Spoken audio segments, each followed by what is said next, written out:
Before we begin, I wanted to acknowledge that we are presenting this to you. We live on, we are currently occupying the traditional Coast Salish lands and stolen territories that belong to the Squamish, the Tsleil-Waututh, and the Musqueam nations.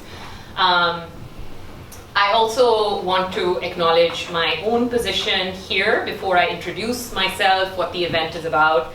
As someone who is currently a lecturer at SFU teaching between international studies and global Asia, for me, someone who taught most of her life between London and Lahore, I've never lived in a settler colonial environment.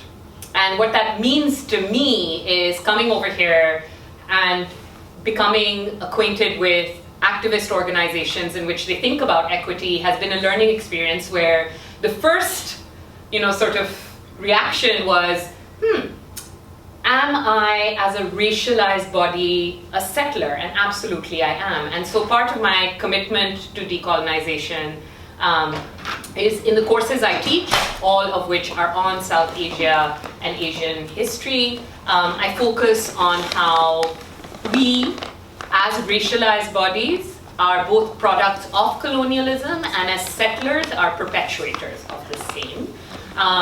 And so that's the introduction to me, I suppose, and what it is that I'm hoping to achieve in a broader sense.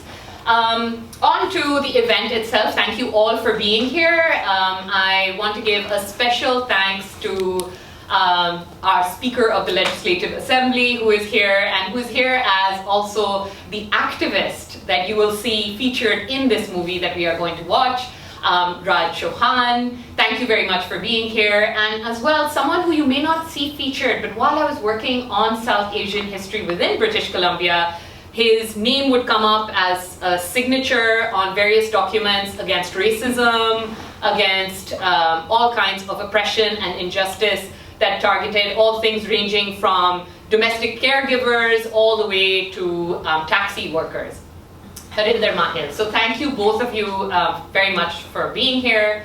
What we're going to be doing today is, instead of talking too much, so you may have noticed I have a tendency to talk a lot. I'm going to stop very soon, and I'm going to play the movie, which is going to introduce to all of you the Canadian Farmworkers Union. We'll do a round of introductions in terms of introducing the speakers who will talk to us after we watch the movie. But I want to throw you off on the deep end without giving you a guide, without giving you an idea of what it is that you are going to be watching. But just let you soak in the experience of a movie that, if I can ask you to take it as seriously as possible, is I'll just introduce the filmmaker who's not here. Anand Patwardhan has won multiple awards. Has been, there have been attempts to arrest him within India as well for the progressive work that he does. On every politically problematic issue, Anand Patwardhan has made something that has really resonated with audiences across the world. And we're watching an Anand Patwardhan movie which really doesn't get the kind of attention it should be getting.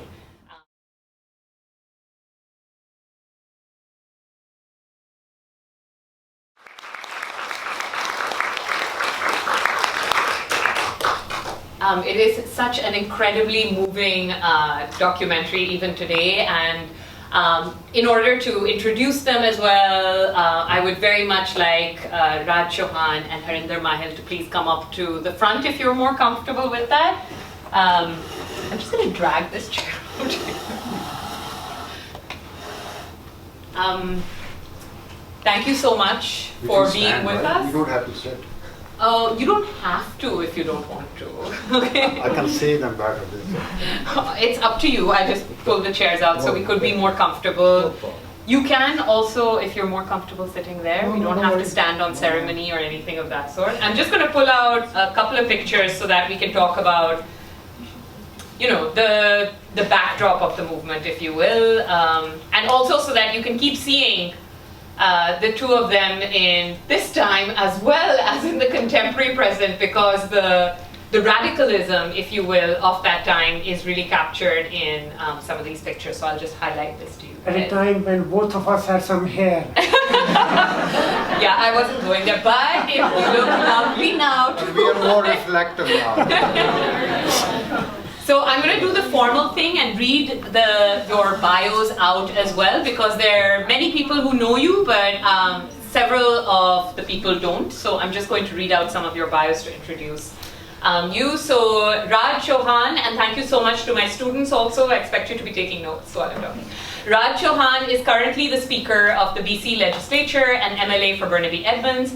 He was first elected as the MLA for Burnaby Edmonds in 2005, and in December 2020, he was acclaimed as Speaker. He is the first individual of South Asian heritage to serve as Speaker of the House in the BC Legislature.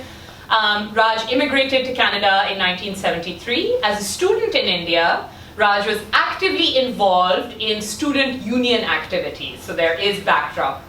Upon his arrival to Canada, Raj was greatly impacted by the plight of other immigrant workers and the wide disparity between the rich and poor in a prosperous country, which is the one we live in. This contributed to his ongoing advocacy for community and social justice for workers.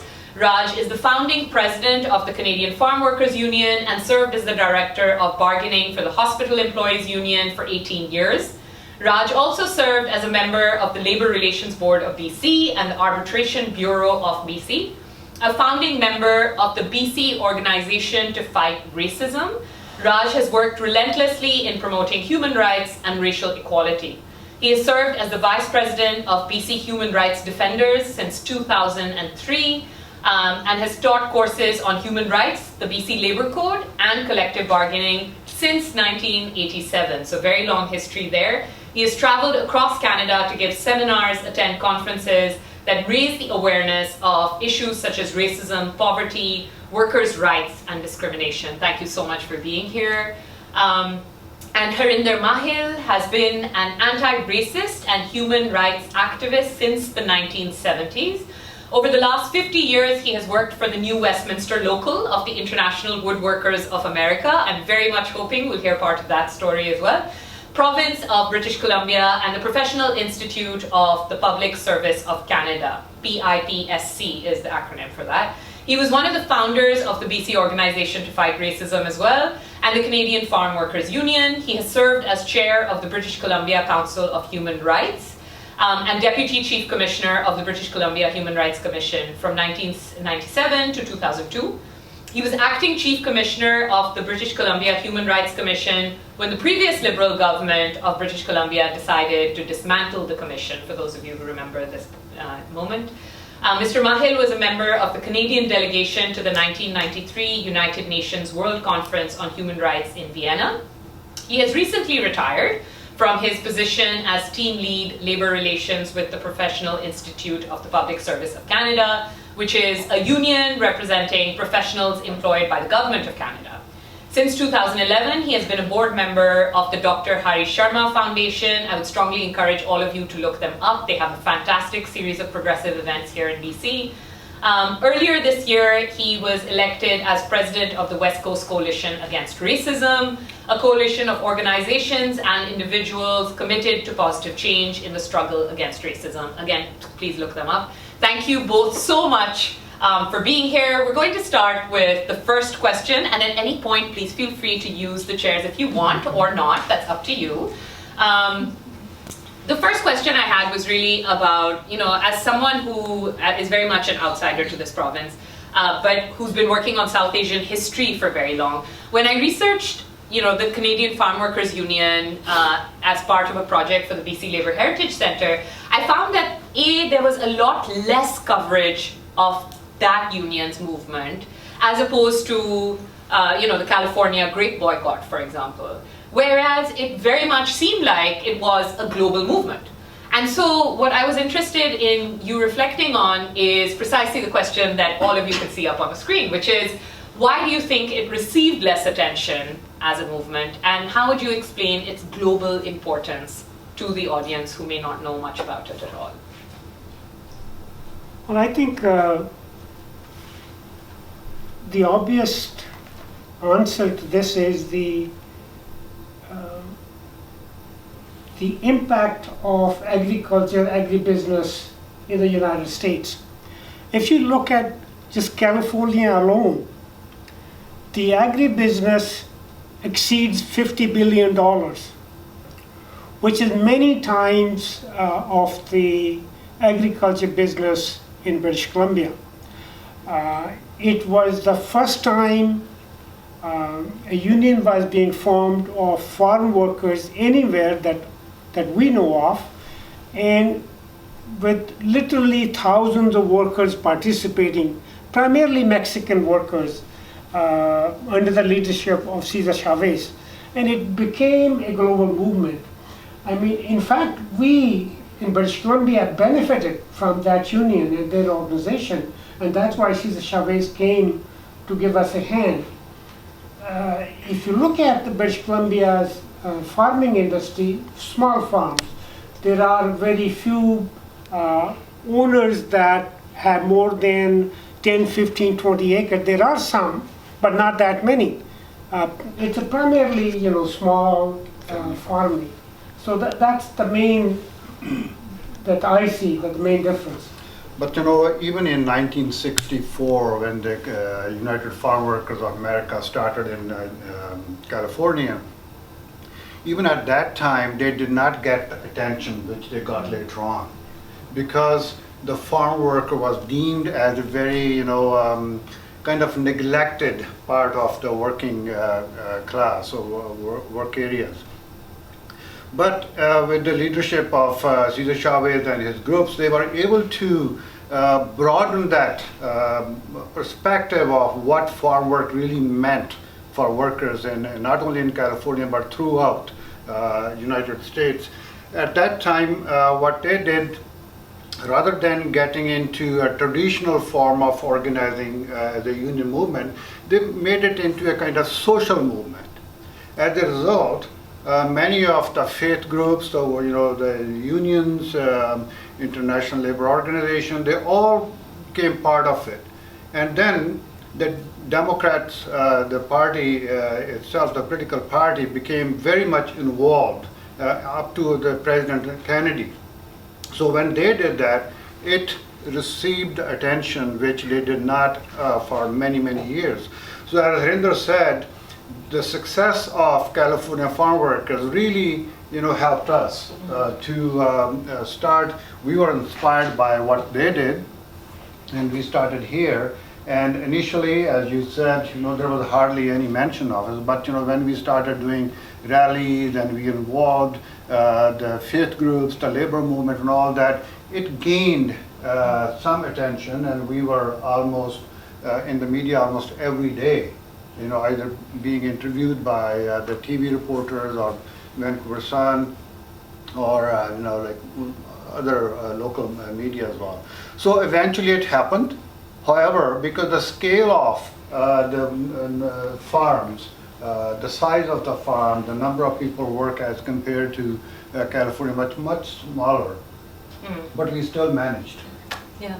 Are you still in touch with some of the people in this picture? Yeah.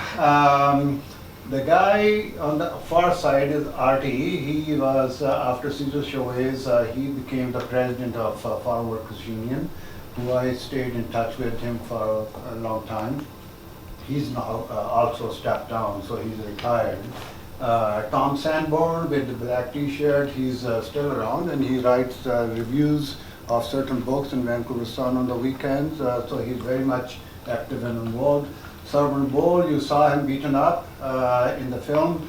Calvin Sanborn, he's a professor in Victoria. I think he lives in Victoria. He was our lawyer who helped us draft the Constitution. Yeah.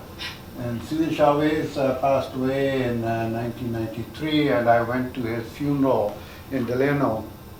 We had over 100,000 people. I was one of the pallbearers. We had so many people there. It's unbelievable. Soplan Thundol is there. We see Amrita Sanford in the picture. She's sitting in there. The little baby there. It's right there. She was there. And then the Sadhu is there, me in white shirt, and in front is Inder, my wife, so she was part and parcel of the whole thing.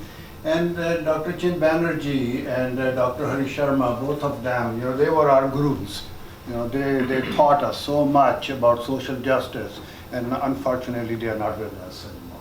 Thank you so much. And for the SFU community here, those are both were professors at SFU and were part of the Canadian Farmworkers Union movement, which doesn't come up in a lot of the discussions about their work otherwise formally. So thank you very much for pointing that out.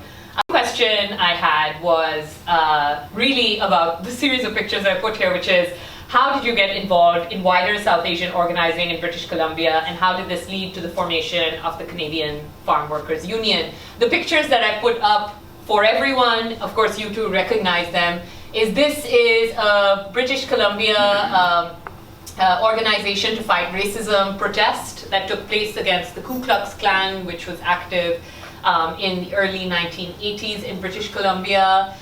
This is a picture of Hari Sharma above a Canadian Farmworkers Union protest. You saw a scene from that in the movie itself. A poster, of course, with Raj Chouhan in those radical days. Protest with women holding the microphone. And you also have a little excerpt from one of the many, many letters written by Charan Gill, in which he's taking a very strong stand and trying to mobilize people to be part of the coalition of anti-racists in BC. Please. That picture in the middle of me raising my fist like this, I intentionally made a bigger picture of that and put in the legislature in my office now. Usually the Speaker's office is very neutral, we are not sanitized, we don't do any politics, but I put a big, huge poster there. When I receive all the ambassadors and consul generals, they come and see me, they say, who's that?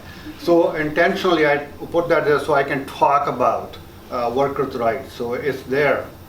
We also have pictures of Canadian Farmworkers Union, Sita Chavez there, and Amber Keane sitting here, she's my chief of staff there, and she meets with those people and talk about CFU almost every day.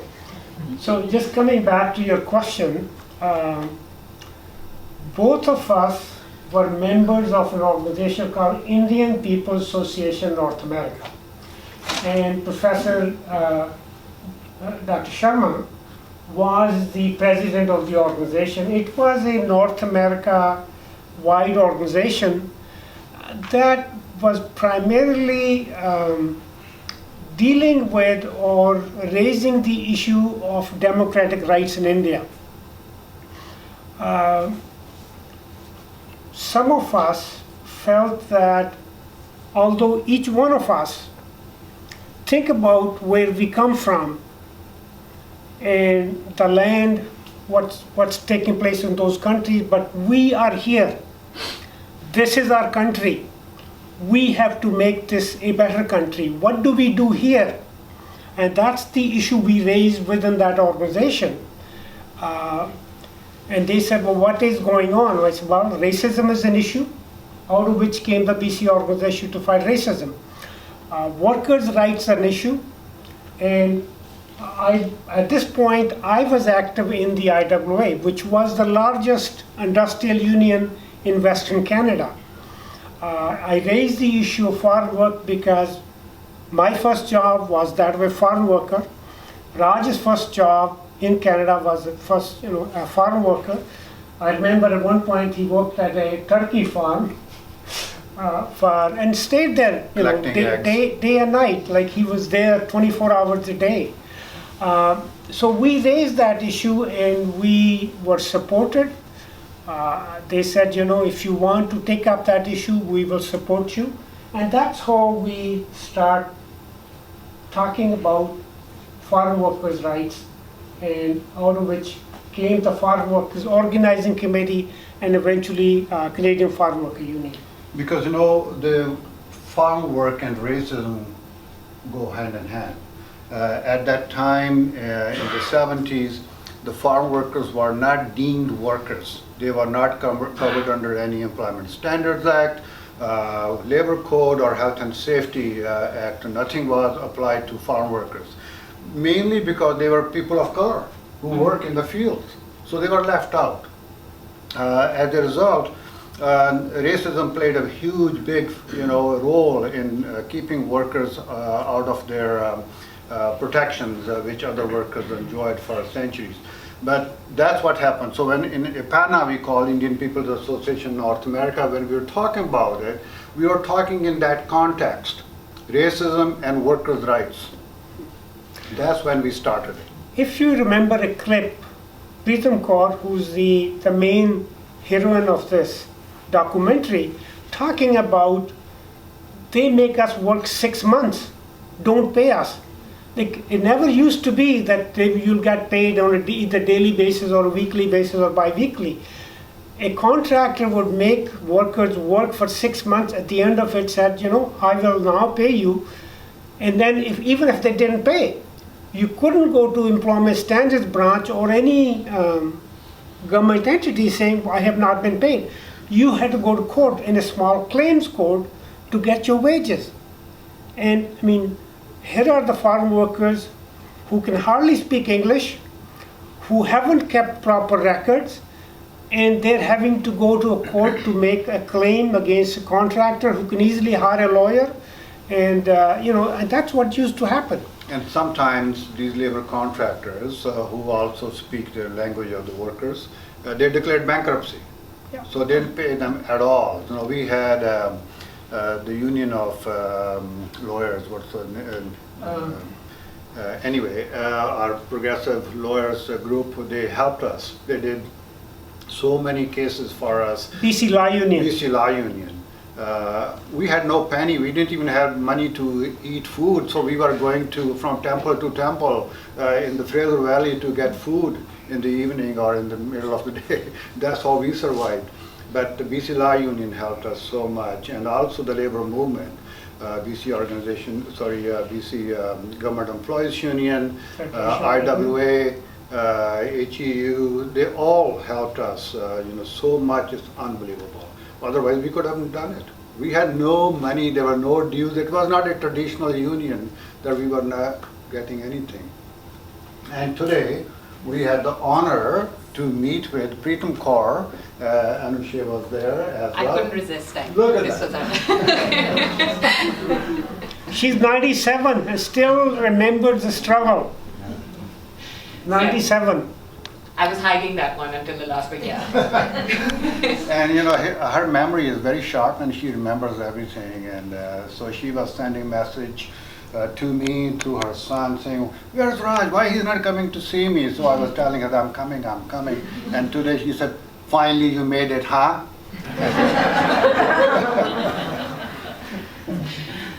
It was amazing. I mean, you guys have known her. I just knew her in documents and archives. It was so amazing to meet her. She's the woman who you all saw as the firebrand within the movie. And I wanted to ask you, really, how did the work that you did with the Canadian Farmworkers Union then affect the rest of your life and everything that came after? Okay. I was the founding president, as you know, you have seen in the film, of the Canadian Farmworkers Union. So in 1986, I left CFU and started with the Hospital Employees Union. And I was there for 18 years doing, the head of the bargaining department, mediation and all sort of stuff. Nobody remembers that. I'm only remembered for my work with the farm workers. That's how it was impacted, in my life and all that. So even now, in the legislature and wherever I go, people say, "Oh, you did such a good job in the farm workers." Nobody talked about healthcare workers. I don't know why. It impacted us so much. When we started, I don't think Harinder and I ever thought that we would be doing it for some recognition. It wasn't like that. We were crazy enough. It was a passion that we wanted to do something to stand up for workers' rights and protect them, and we did it. So that's how it was. Never thought it would lead us to where we are today. But me personally, I'm so much impacted by that. Even when I first got elected in 2005, part of my first speech was, I'm here as a workers' advocate. I'm here to make sure that workers, especially the farm workers, get recognized. It's just another forum for me. That's why I started my political speech in the legislature. Well, Raj is correct. Every struggle we go through has an impact on our lives. I mean, what I am today is because of my involvement, the farm workers, my involvement in the workers, movement in the IWA, because I talked about equality, I talked about human rights, almost from the time I reached this land, which was in 1970, and that's 52 years ago.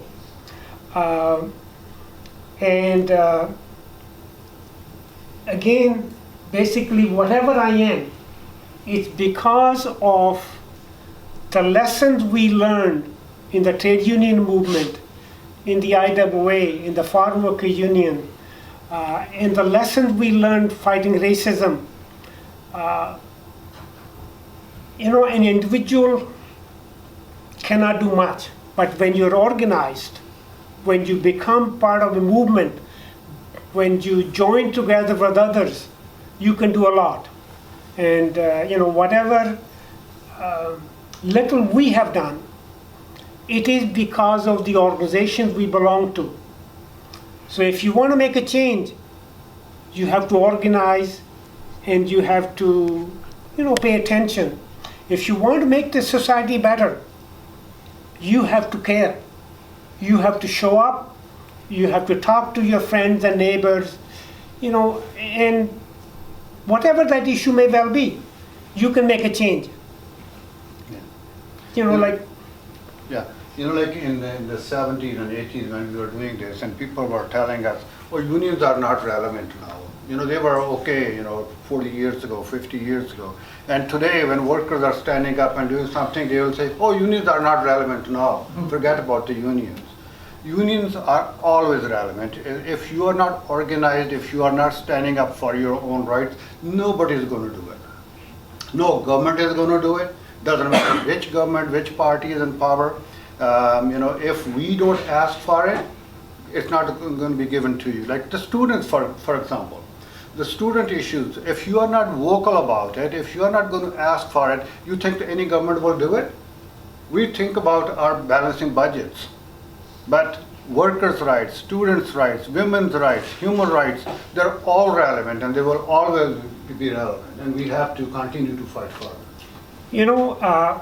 This reminds me, just 3 years ago, 2 years ago, 3 years ago, before the pandemic, you got to balance the budget.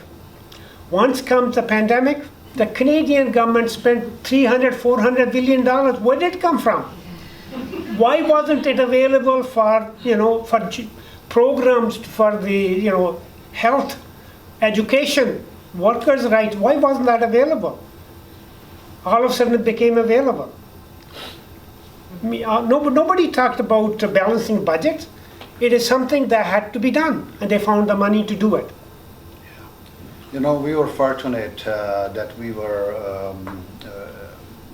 had the leadership of people like Cesar Chavez and many people in the labor movement. One person I didn't talk about is Just Sakamore. He at that time was, I think he was the president of KEMA, which was an independent union movement. And they, those kind of people, they told us, you can do it, go do it. Whenever we were just feeling like we were feeling beaten up, they said, no, you can do it. That kind of support we had from the labor movement, from the social movement, and we made it. I just want to, before I forget, about the Jensen Mushroom Farm. At Jensen Mushroom Farm, when we were organizing it, finally we got the certification. We started the negotiation. Mr. Jensen said no. He refused to talk to us. So we went on strike. We set up a picket line. We were starting in the morning. The workers were there, and I was there almost all the time. Then at 4 o'clock one day, the shift changes, and the other afternoon workers were coming to replace them. And I was left by myself at the picket line. And these union busters inside the farm, they were watching it. So they came out. It's a narrow road in 2 pickup trucks driving towards me where I was holding the sign, about the union. And they almost ran over me. Then they pushed me into the ditch on the side. Then they came out, started beating me up. At the time, so when they were doing it, I think I hit somebody, but then I saw blood on my hand and my clothes. I thought, oh God, like they stabbed me, or like I stabbed them, or something happened. And then after that they ran away. And I saw I had my keys in my hand. I stabbed myself. There was a lot of blood on that. But then the police came there. They called police, and the police officer came in harassing me, and he said, why you were here, why you were stopping those trucks, being driven on the road. And he said, I'm going to charge you. And I said, what the hell? They were the one who were doing it, and you're telling me that I was wrong? Luckily, one of our lawyers, Jim Quell, who used to work in the Abbotsford Legal Society office, because it's right on the freeway, he saw what was happening and he jumped over the fence, came to my defense. Here is something, a police is harassing him, a lawyer, a progressive lawyer, stops on the highway, jumps over the fence, comes over to intervene. Yeah. So it was amazing. Yeah. And by that time, some of us, got there as well. Yeah. And then Jim filed a complaint to the police commissioner, and then they had to apologize afterwards. But that's how it was. Workers had no rights. Thank you so much for sharing that. I actually just wanted to begin to wrap up with the main question about what happened as the victory toward the end, because we didn't see that in the movie. But if you could tell everyone a little bit about how you achieved the eventual legislative victory and how that became possible. I won't say any more, but we may have different interpretations on that one. You start with yours. Well, I mean, it's when workers are organizing, they're likely to form a union. That the government will throw a bone. Here is, we are covering you under the Employment Standards Act. Why do you need a union? It's just like, that's my interpretation, because they saw what was going on. Workers are organizing, so we better give them something to stop that. That's how I see it. And it didn't happen until actually, until 1991, when our party formed the government. And Mo Sahota was the first Minister of Labor at that time, and he worked with me and us together to bring farm workers under the coverage of Employment Standards Act and everything else. So we did it. So in 1993, I was appointed as an advisor to the Workers' Compensation Board to draft health and safety regulations for agriculture industry. It took us almost a year. But those regulations that we drafted eventually were accepted, and now it's used all over Canada. Like nobody ever dared to change those health and safety regulations because we did such a detailed job for that. So the victory, it's when the union was formed. Yes, we celebrated. We did everything else we could, and Servan ended up being in hospital. That was the celebration. But the coverage under the Employment Standards Act came under the Socrates. Yeah. They saw that union is organizing, that and anytime you raise issues in the press, why is it that the workers are not seen as workers? Why should they have to go to small claims court to get their wages, whereas somebody else can go to a government office saying, I have not been paid, and some inspector will go and collect your wages for you. And it's just the issue of fairness, and that we were able to make that case in the media, and that's, and get the public support. It's a reasonable thing. Why are you treating these workers differently than other workers? There's a slogan we call struggle continues, and it has a meaning to it. Like even though in the 1990s we were able to achieve certain rights, but when the government changed in 2001, farm workers lost almost everything what we gained. So you have to be on your toes basically all the time and be ready to fight for your rights. You cannot simply give up. You have to be there and keep talking. Be careful, because the rights that you have achieved can be taken away just with the stroke of pen. Thank you so much for sharing that, but I won't let you leave us on this sad note. I want to leave us on lessons. So what lessons do you think that we can take as a room full of students, young organizers, etc., who can maybe learn from what is like one or two major lessons from your experience that you would like to share? One lesson: without a struggle, there can never be any progress. Without a struggle. So wherever you are in a union, students' issues, you have to put up a struggle to make progress. I mean, that's also something I read recently from Frederick Douglass, who was a black man who fought against slavery. And that's one of his lessons, and I sort of take it to heart, that for any progress, there has to be a struggle. Never be shy to get into a struggle. Without that, you won't be able to achieve any progress. And the lesson is, we can never be silent observers. If you want to achieve something, if you want to protect your rights, you have to raise your voice.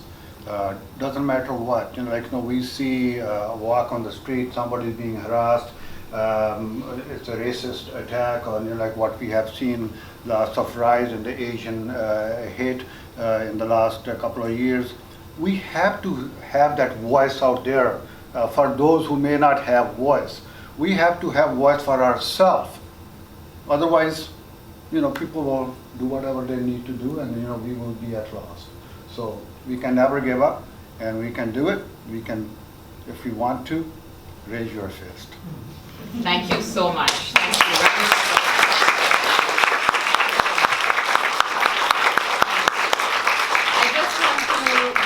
Wrap up by saying two very quick things and introducing my organization that is the organizer behind this, which we will talk about. I won't take more than 5 minutes of your time, and then food. For everyone in the audience, but particularly for my students, I want you to think about the two things that have been repeated again and again in the amazing stories and in the movie that was shared with us. One is about the importance of looking for hidden stories. And the second is of not assessing a movement by success or failure, but by the relationships that it leaves behind. I say this as particularly to those of you who have come from the course in which we've been focusing on queer South Asian cultures, that there is an entire story of people who is not visible in the mainstream, and it is our job, I would say, as citizens, to understand and listen and make space for those stories, and hold space for them, really. And that's, I think, really where success lies. So a lot of the assessments that you see of the Canadian Farmworkers Union and with, well, it failed, but no, actually, because it continues to, through people like this, through the many relationships that have held space for someone like me who came in from British Columbia, continue to make life meaningful. And the last thing is that I introduced myself as a lecturer at the beginning, but actually I'm standing here as one of the many organizers with the Asian Canadian Labour Alliance. One of our founder members of the ACLA BC, Monica, is right there. Monica, if you could say a little bit about ACLA to everyone, please. Good evening, everyone. I'll correct Anisha just a little bit that the Asian Canadian Labour Alliance has been around for over 2 decades now. I'm definitely not a founder. I don't want to take that on. But one of the things in terms of what Raj was mentioning is that while it has existed for the last 2 decades, it needed to get revitalized here in BC, especially around the time of the anti-Asian racism that was happening at the beginning of the pandemic. And so myself and a couple of other organizers were really looking for, because it felt like a big void in both those nexuses of workers' rights and racism. Because we know that a lot of anti-Asians were specifically targeted, but also a lot of anti-Asian workers because of being in the healthcare field, essential services, things like this.